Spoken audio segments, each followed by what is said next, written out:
찬양 인도할 때에 이수옥 권사님 혼자 하는 것이 아니라 옆에 서주는 게 동행입니다.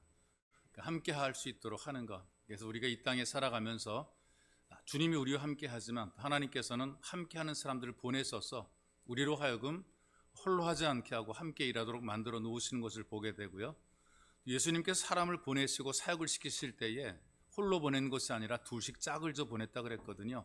동행자가 있게 하시고 동행해서 서로 격려함을 받도록 사람을 보내시는 모습을 봅니다. 우리가 늘 하나님과 동행하며 또 같은 예수 가족과 동행하는 이런 은혜로운 동행이 될 수 있도록 여러분들께서 함께 하시기를 부탁을 드립니다.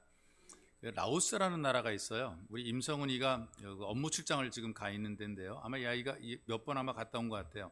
학생 때는 봉사활동으로 갔고 그다음에 또 이제 졸업하고 나서는 업무차 출장을 몇 번 가게 되는데 공산주의 정치 체제를 갖고 있는 나라입니다. 그러니까 불교가 국교가 되어 있고요. 그래서 불교 이외의 다른 종교들은 탄압을 받습니다. 그 모든 사회생활에서 불이익을 당하게 되고요. 뭐 공식적으로는 종교의 자유를 인정한다 그래요. 그런데 선교는 뭐 당연히 금지합니다. 종교의 자유를 인정하지만 남의 종교를 침범하지 말라. 그렇다면 결국은 전도나 선교를 못하게 되는 거죠. 그래서 불교 신자가 아니게 되면 그 누구도 배려를 받지 못하는 나라가 또 이 라오스라는 나라죠. 근데 여러분, 그런 악조건 속에서도 믿음을 지키는 사람들이 꽤 많이 있습니다. 라오스 가보게 되면 교회가 없어요. 십자가를 볼 수가 없습니다. 근데 이들 가운데 신앙사라는 분들을 보게 되면 불교 신자보다 뛰어나야 된다라고 열심히 공부를 해요. 그리고 열심히 일도 합니다. 뭐 주거라든가 일터가 불확실하고 미래의 꿈이 무너진다 할지라도 절대로 포기하지 않고 자기의 자녀까지 믿음을 지키도록 끝까지 이끌어가는 모습을 그 라오스 교회 성도들이 그런 자긍심 가지고 보여주는 그런 모습을 보게 되고, 그래서 이런 것들이 선교사님 통해서 사방에 전달되면서 많은 도전을 받게 돼요. 어려움 속에서 믿음을 지키는 나라, 그런 성도가 지금도 있다는 얘기죠. 우리는 자유로우니까 공감을 못하지만 지금도 여전히 성경 속에 핍박받는 그런 현실들을 공감하는 분들이 꽤 많이 있습니다. 오늘도 우리가 말씀 속에 소개된 형제들을 보게 되면 데살로니가 성도들인데요. 이들이 믿음으로 충만해요. 핍박을 많이 받습니다. 압박이 굉장히 많거든요. 그런데 압박을 받을수록, 핍박을 할수록, 신앙을 자꾸 방해할수록 이들이 믿음이 강해지게 되는데 그 구심점이 뭐냐 하면 주님이 오신다는 겁니다. 주님이 오신다, 재림하신다, 재림하시면 다 이제 끝난다, 이런 믿음을 가지게 되니까 핍박도 견뎌낼 수가 있고 어려움도 극복해내게 되는 거죠. 그런데 이제 부정적인 증상이 나타나는 게 뭐냐 하면 영적인 부작용이라고 말 수가 있는데요. 주님의 재림만 바라보고 살게 되니까 오늘 당장 할 일을 안 하고 사는 것이 이 부작용입니다. 주님 오시면 끝난다 생각하게 되니까 주님만 바라보는 거, 올 때만 기다리는 거예요. 그리고 오늘 내가 할 일을 안 하는 거란 말이죠. 이들이 갖고 있는 사고가 어떤 사고냐면 내가 열심히 일하고 벌어 살려고 그러는 것이 아니라 일을 많이 하는 사람들에게, 수고하는 사람들에게 도움받고 신세지는 것은 당연한 겁니다. 왜? 그들은 믿음이 없고 나는 믿음이 강한 거예요. 믿음이 없는 사람들은 주님의 재림을 분명히 믿지 못하기 때문에 오늘을 살기 위해서 일하고 있지만 우리는 믿음이 있어서, 믿음이 강해서 오늘 일하지 않더라도 주님이 오시면 끝난다 생각하는 믿음이 있기 때문에 우리는 주님만 바라보고 살아간다. 그러니까 이 사람들이 일을 안 하고 살아가는 거란 말이죠.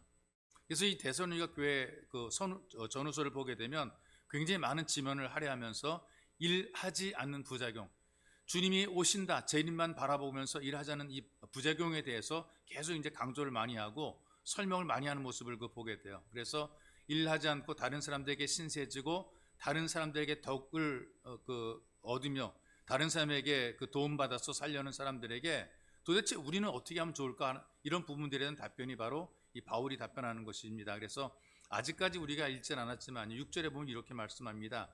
형제자매 여러분, 우리는 우리 주 예수 그리스도의 이름으로 여러분에게 명령합니다. 무절제하게 살며 우리에게서 받은 전통을 따르자는 신도들은 모두 멀리 하십시오. 이게 무슨 말이냐면 열심히 일하며 살아가야 되는데 일하지 않고 주님의 재림만 기다리는 사람들은 우리가 가르치는 것이 아니다. 우리가 교훈하는 것이 아니다. 우리가 만들어놓은 전통이 아니다. 자기들이 만들어놓은 자기 신앙이다. 그러니까 내가 복음이라는 얘기죠. 마태, 마가, 누가복음이 아니고 내가 복음을 가지고 믿는 사람들이니까 그들은 멀리하라, 이렇게 얘기를 한 거란 말이에요. 여러분, 종종 교회를 다니면서 구걸하고 도움을 요청하는 분들이 있단 말이죠.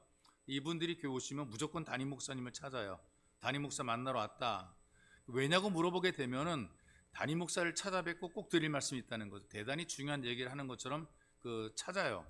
근데 들어보게 되면요. 또 그다음에 또 사람들이 자꾸 저한테 데리고 와요. 들어보게 되면 내가 사실은 대구를 가야 되는데 차비가 없다. 광주를 가야 되는데 잃어버렸다. 또 그래. 어떤 사람은 조금 모자란다. 내가 한 3만 원 준비했는데 5만 원이 드는데 2만 원이 모자란다. 조금만 도와주면 고맙겠다. 다양한 방법으로 이렇게 요청을 해요. 물론 도와주기도 하지만요. 만약에 도와주지 않으면 압박을 합니다. 목사를 놓고 가리킵니다. 사랑을 말하고 실천하지 않으면 되겠는가? 곁에 교인들이 있으면 더 큰 소리를 막 떠들어요. 목사님께서 사랑을 설교하면서 어떻게 도와주지 않으면 막 큰 소리로 막 말한단 말이죠. 도와줘야 될까 말할까 갈등이 생길 때가 있습니다. 또 도와주게 되면요. 다른 사람까지 또 데리고 오더라고요. 그 다음에는. 그리고 지가 안 오게 되면 저 멀찌감치 서가지고 보내요. 그걸 가가지고 얘기하라고. 안 도와주게 되면은 양심에 부대낌이 있고요. 도와주게 되면 참 피곤하고 그렇단 말이죠. 근데 바울이 뭐라고 말하는 줄 아세요? 도와주지 말라. 이렇게 도와주지 말라. 야박해 보인단 말이죠. 왜 도와주지 말라 그랬는가? 이 전제가 있습니다. 어떤 건 하면은 일할 수 있음에도 불구하고 일하지 않는 사람 도와줄 필요가 없다는 얘기예요. 건강도 하고 신체 건강한데 일하지 않고 무의도식하는 사람 도와주지 말라요. 그런데 일할 만한 능력이 안 되는 사람 도와줘야 돼요. 일할 만한 능력이 안 돼요. 먹고 살 만한 능력이 없어. 일할 수 있는 능력이 안 되면 그런 사람은 도와줘야죠. 그런데 건강도 주어지고 그다음에 또 시간도 주어지고 그래도 일하지 않는 사람들, 그런 사람들은 구태여 도와줄 필요가 없고, 그것도 또 특별히 예수님께서 재림한다는 것을 핑계로 일하지 않는 사람들에게는 구태여 도와줄 필요가 없다. 스스로 일하도록 해라. 그리고 일하기 싫은 사람은 밥도 먹지 말아라. 이렇게 했단 말이죠. 이 바울이 이렇게 데살로니가 성도들을 가리키면서 종말을 맞이한 성도들에게 어떻게 사는 것이 믿음을 지키고 사는 것인가, 이런 부분들에 대해서 지금 설명을 하는 것이 여러분과 제가 읽은 말씀의 내용이거든요. 그래서 이 종말에 대한 것은 니네들만 종말을 바라보고 믿는 것이 아닌, 나도 종말에 대한 기대감이 있다. 나도 이 종말을 바라보면서 내가 매일 내가 사역을 할 수 있도록 나를 위해 기도해 다오, 도고를 부탁을 하는 그런 내용이 바로 본문의 말씀이란 말이 있어. 주님의 재림을 기다리는 것은 아름다운 신앙이에요. 주님이 오심을 바라보는 것은 정말 소망을 갖고 있는 신앙이란 말이죠. 그런데 어느 날, 어느 시에 국한된 것이 아닙니다. 그래서 여러분, 우리 예수 믿을 때 예수님께서 오시는 것만 기다릴 것이 아니라 내가 주 앞에 간다는 내 개인의 종말을 잘 생각해야 돼요. 주님이 오시기 전에 내가 주님께 가기도 한단 말이에요. 여러분, 이걸 종말이라는 것은 오셔야만 종말이냐? 아닙니다. 내가 이 땅을 떠나는 것, 내가 죽음으로 떠나는 것도 종말이 되는 거란 말이죠. 그래서 여러분들이 예수 믿으면서 자기 개인의 중요한 종말도 생각을 해야 돼요. 이거 언제 올지 모르잖아요. 여러분, 죽을 거 미리 알고 있는 사람 없지 않습니까? 불현듯이 죽음이 우리에게 찾아오기 때문에 언제 어느 때 죽을지 모르기 때문에 하루하루 살아가면서 그 하루의 삶의 최선을 다하고 사는 것이 굉장히 중요한 거란 말이죠. 그래서 이렇게 하루의 삶을 살아가면서 내가 역할과 도리를 다할 수 있도록 나에게 기도해달라, 이렇게 얘기를 하는 겁니다. 기도로 동역해 주기를, 기도로 동행해 주기를 바라는 것이 지금 이 바울의 메시지의 내용이라 그 말이죠. 그래서 1절에 보니까 끝으로 형제들아 너희는 우리를 위하여 기도하기를, 자기 기도해달라 그 말이거든요. 도고라, 이렇게 우리 얘기를 합니다. 주의 말씀이 너희 가운데서 와 같이 퍼져나가 영광스럽게 되고, 이렇게 얘기를 한단 말이죠. 대단한 바울이 지금 교인들에게 기도를 요청하고 있습니다. 바울이 전도해서 데살로니가 교회가 세워졌고요. 그 교회가 핍박이 많음에도 불구하고 고난 속에서 성장을 해 나가고 있습니다. 그리고 이제는 바울이 복음 증거할 때에, 바울이 복음 증거하는 곳은 데살로니가 말고 다른 곳에서도 이제 복음을 받아들이는 사람들이 만들어지게 되고 교회가 세워지게 되는 그런 일들이 일어나게 되고 있단 말이에요. 그러니까 너희 교회가 지금 이렇게 열심히 복음을 가지고 구원받은 자의 수가 더해지니까 내가 가서 이제 복음을 증거하는 그런 곳에서도 여전히 너희와 똑같은 교회가 세워지고 너희와 같은 성도들이 많아질 수 있도록 좀 나를 위해 기도해달라, 이렇게 얘기를 합니다. 우리가 은혜를 받습니다. 그리고 말씀으로 이제 믿음이 성숙해지잖아요. 근데 인격도 좀 자라게 되겠죠. 그러니까 모든 면에 좀 자라가는 그런 것들이 있습니다. 그래서 믿음이 성숙하게 되면은 어떤 일이 만들어지게 되느냐 하면 다른 사람을 위한 이 기도를 하게 되는 거죠. 누군가의 소리 입에서 기도가 나오게 돼 있어요. 그래서 이 마음이 믿음이 초기 때에는 내 것만 기도하게 되지 남들 것 눈에 보이지도 않거든요. 그런데 신앙이 자라가면은 내 것만 가지고 기도하는 것이 아니라 누군가를 위해서 기도할 때 같이 동참을 하게 되는 거예요. 그런 의미에서 이 바울이 데살로니가 교인들에게 나와 같이 일하는 동역자들을 위해서 기도해달라 그렇게 얘기를 하는 것입니다. 그래서 이 기도해달라 요청하는 이 데살로니가 성도들은 어떤 성도들인가? 뭐 대단하게 유능한 성도들이 아니고요. 사도 바울에게 3주 동안 복음을 듣고 신앙 교육을 받은 속된 말로 3주짜리 초보 신자들입니다. 그러니까 우리말로 말하기는 학습교인쯤 될까요? 그런 정도의 어떤 그 연약한 신자들임에도 불구하고 그들에게 기도로 도와달라고 2번씩 요청을 하고 있습니다. 왜 이런 요청을 했느냐면은 그들의 현실이 어떤 현실이냐면은 박해를 받게 되니까 죽음의 위기 앞에서 신앙생활을 하는 겁니다. 내 생활이 편할 때는요 기도가 간절해지지 않아요. 그런데 문제가 생기면 기도가 간절해집니다. 여러분들이 느끼는 걸 겁니다. 어떤 기도할 제목이 생기잖아요. 그러면 안 나오던 교회 와요. 뭐 새벽에도 오고 막 그러더라고요. 내가 간절하니까 오게 돼 있단 말이에요. 이 사람들은 지금 이런 간절함이 있어요. 내가 간절하게 기도하지 않으면 내가 이 문제를 해결할 수 없고, 간절하게 기도하지 않으면 내가 줄 것만 갖고, 그래서 나 좀 도와달라는 그런 마음으로 하나님께 간절히 기도하는 거예요. 이렇게 간절히 기도하는 사람들에게 바울이 기도를 요청하는 것입니다.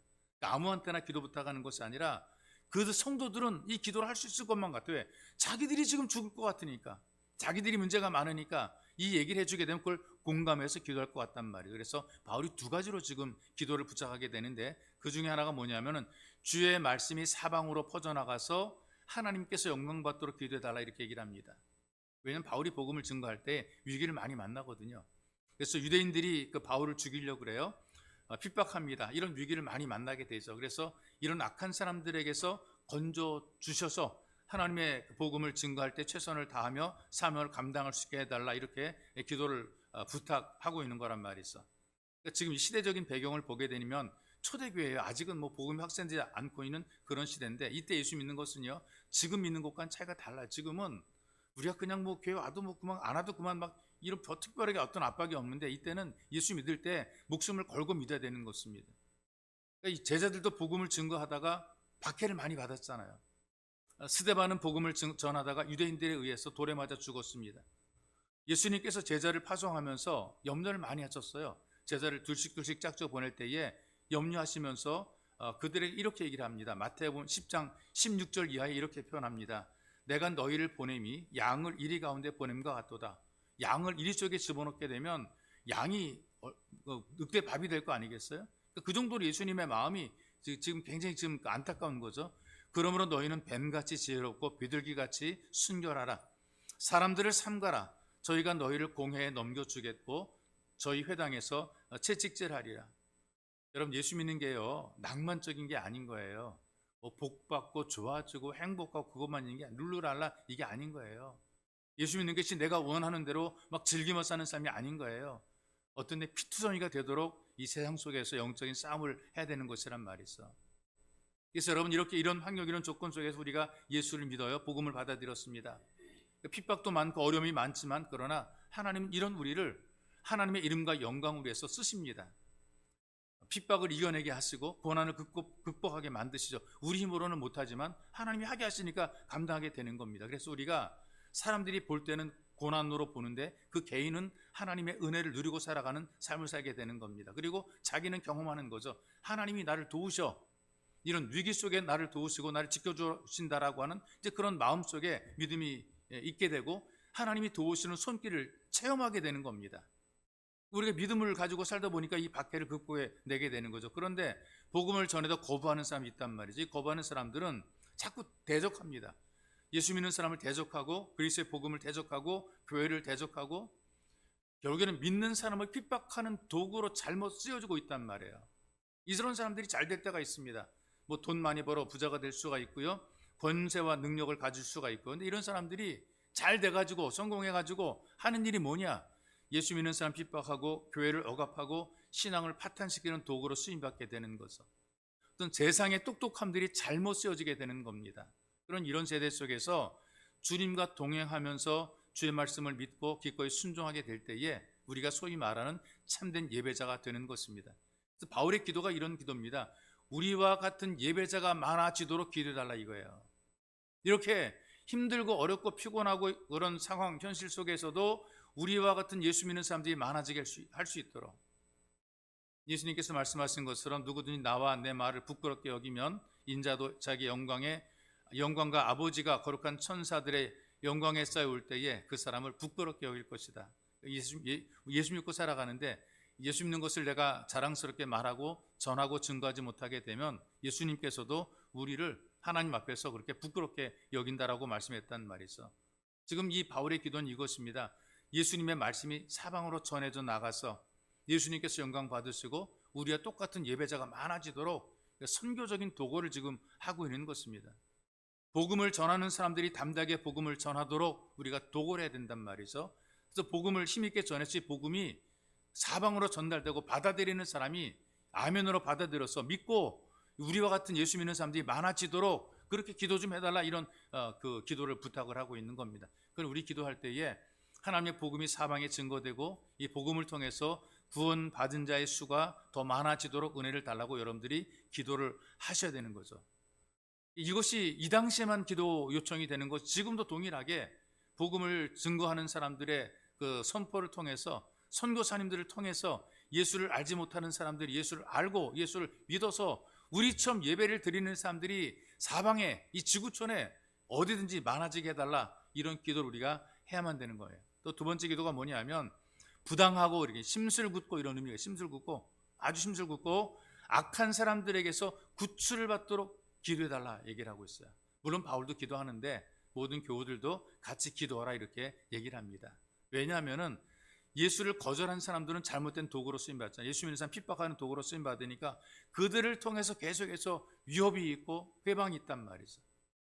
악한 사람들이 계속 바울의 목회를 위태롭게 만듭니다. 그러니 바울이 기도를 부탁할 때에 실제적인 구체적인 기도를 부탁하는 것을 봅니다. 특별히 여러분 어려움에 빠진 사람 다 기도해야 돼요.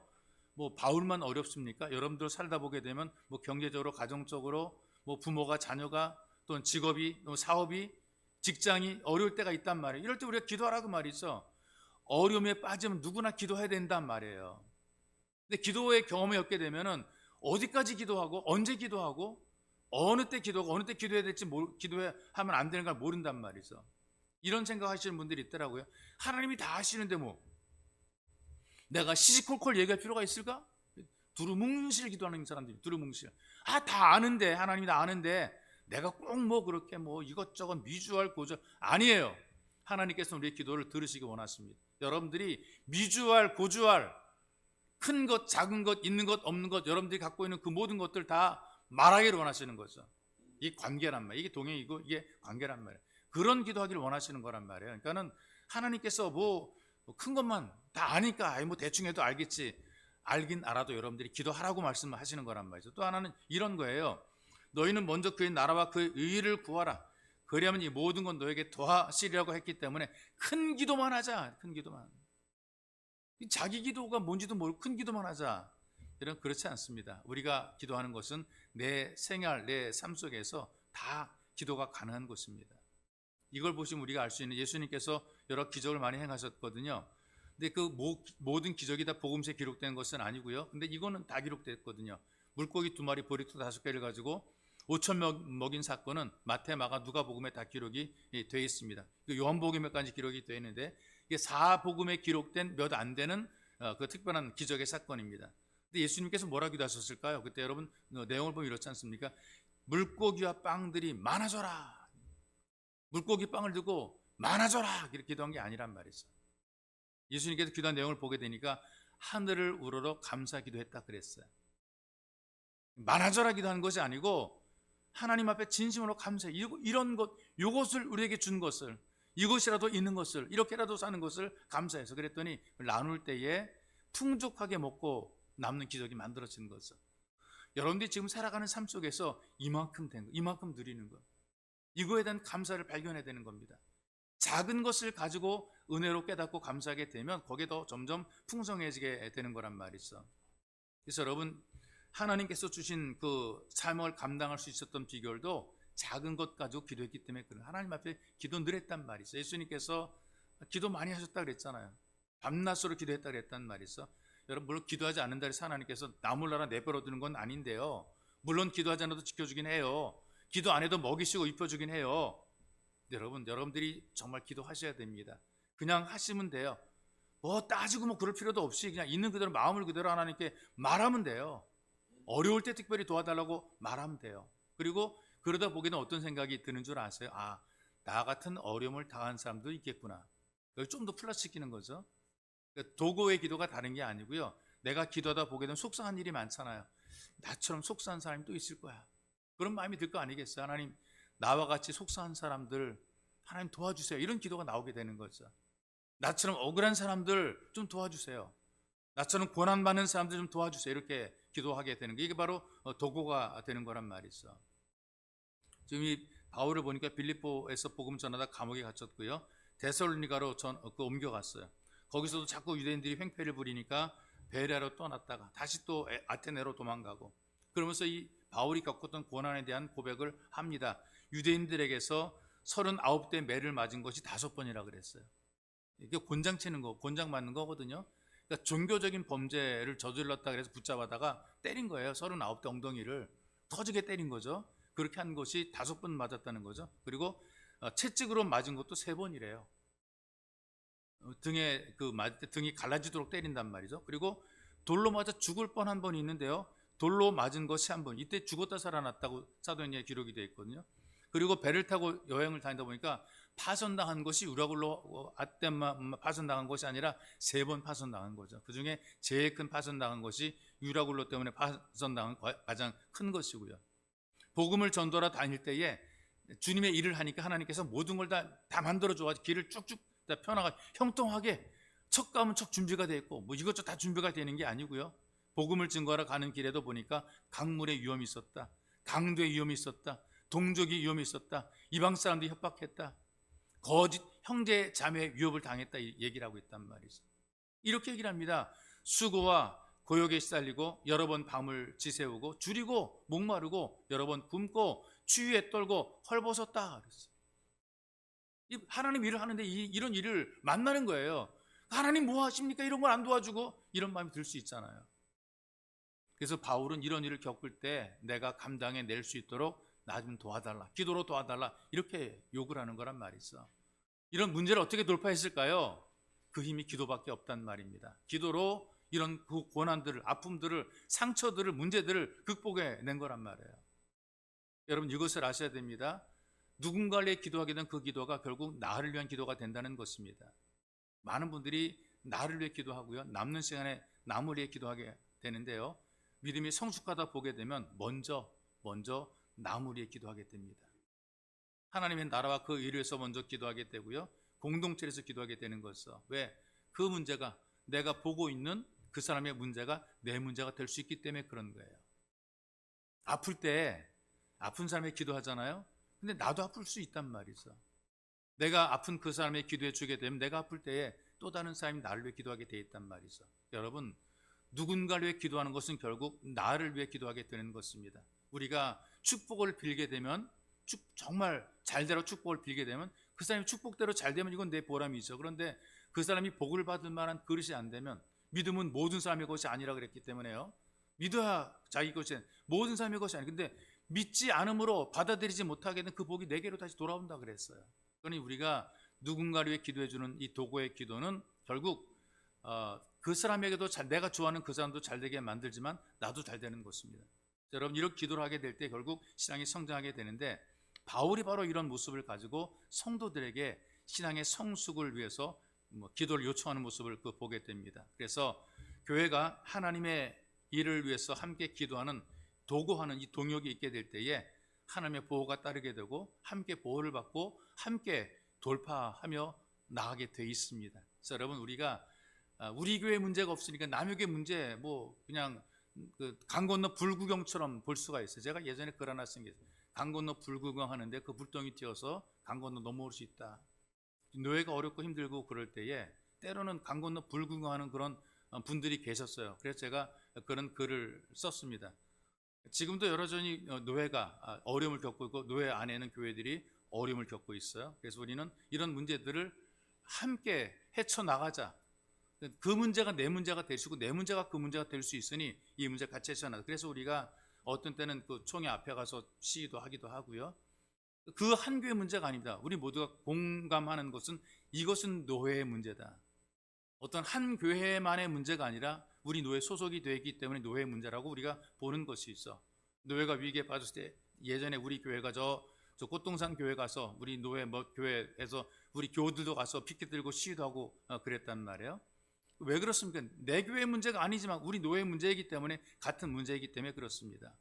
이런 것이 바로 공감하는 마음이고 동행입니다. 그리고 어려움 앞에 서로 도구를 하게 되는 것은 여러분들이 기도할 때 저를 위해서 기도 많이 해주시기를 부탁을 드립니다. 이 일을 감당해 나갈 수 있도록 여러분들이 기도해 노예 일들을 짐을 지고 감당할 수 있도록 기도해 주시고요. 또 하다 보게 되니까 지난번에 말씀드린 것처럼 그 고소를 당했어요. 그래서 가가지고 부천까지 가서 조사를 받고 무혐의가 됐는데 무혐의가 돼가지고 이런 일들이 또 만들어지지 않도록 두 가지의 제가 그 소장을 냈습니다. 하나는 뭐냐 하면 엉터리 그 유튜브라든가 밴드를 통해서 사실이 아닌 것을 사실인 것을 막 퍼뜨리는 노예와 교회와 저에 대한 명예를 훼손하는 그런 글들을 막 퍼뜨리고 그다음에 또 그 영상 유튜브로 찍어서 막 방송하는 바람에 사람들이 전화가 자꾸 오는 거예요. 무슨 일이냐? 사실 그러냐? 어떤 일에 전화가 자꾸 오더라고요.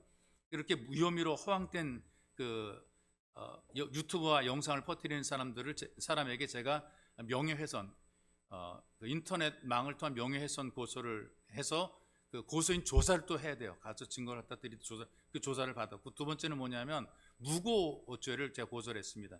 내가 한 일이 아무것도 없고 그런 사실이 없음에도 불구하고 저에게 무슨 사문서 위조니 횡령이니라는 그런 어떤 죄목을 걸어가지고 경찰서에 조사를 받게 했는데 나온 결과가 혐의 없다고 나왔기 때문에 이거는 무고다라고 해서 이제 무고에 대한 그 고소를 해서 화요일 날 성동 경찰서 가서 또 제가 또 고소인 조사를 받게 됩니다.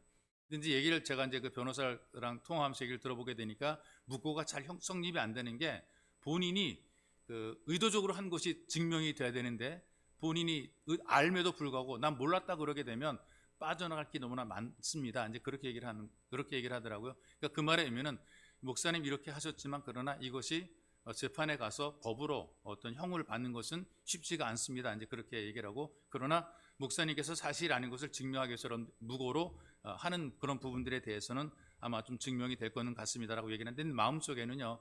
법적으로는 그럴 수 있을지 모르겠지만 하나님께서 보시니까 공의 하나님께서 공의롭게 모든 걸 평가하고 판단했으면 좋겠다라는 생각을 합니다. 저는 기도할 때 공의 하나님께서 공의롭게 평가하고 공의롭게 판단해서 똑같은 문제가 재발되지 않도록 악한 사람이 계속 악한 짓을 하면서 회방하지 않도록 하나님 도와주세요라는 여러분들의 기도가 필요합니다. 여러분 도구하며 기도해 주시기를 부탁을 드립니다. 두 가지입니다. 복음이 전파되어서 말씀이 역사가 되도록 기도해 주시고 불신앙의 도전들 어떻게든지 교회를 무너뜨리고 교회를 망하게 하는 그런 일들을 극복해내고 돌파할 수 있도록 여러분들이 도구하며 기도해 주시기를 주님의 이름으로 축복합니다. 좋으신 아버지 고맙습니다. 우리들에게 은혜를 베푸셔서 믿음으로 살아갈 수 있도록 축복해 주시고 우리들이 이 땅에 살면서 그가 만나는 고통이 그가 만나는 어려움이 바로 내가 당할 수 있는 어려움이 되고 고난이 될 수가 있기에 주님 우리가 어려움을 겪고 있는 사랑하는 우리 형제와 자매를 바라보면서 도구하며 기도하게 도와주옵소서. 그들의 아픔과 고통을 위해서 함께 공감하며 기도하게 만들어 주시고 우리의 신앙이 이런 도구의 기도를 통해서 성숙하게 도와주시고 또 나의 나된 것은 하나님의 은혜로 되었을 뿐 아니라 나를 위해 기도해 주었던 수많은 사람들이 있었기에 오늘의 내가 되었다는 것을 깨닫도록 만들어 주시옵소서. 우리 가운데 그 누구도 혼자 잘나된 사람은 아무도 없습니다. 주님이 우리에게 은혜를 베풀어 주었고 그 누군가 나를 위해 기도해 주었기 때문에 오늘의 내가 여기에 있게 된 것이며 오늘의 우리가 이만큼 있게 된 것이기에 살아계신 하나님께 감사를 드립니다. 주님, 교회들이 어렵지 않도록 은혜를 베풀어 주시고 교우들이 시험에 들어서 힘들어하지 않도록 은혜를 베풀어 주시고 복음을 증거한 일들이 회방받지 않도록 은혜를 베풀어 주옵소서. 보배로 오신 예수님의 이름으로 기도하옵나이다. 아멘.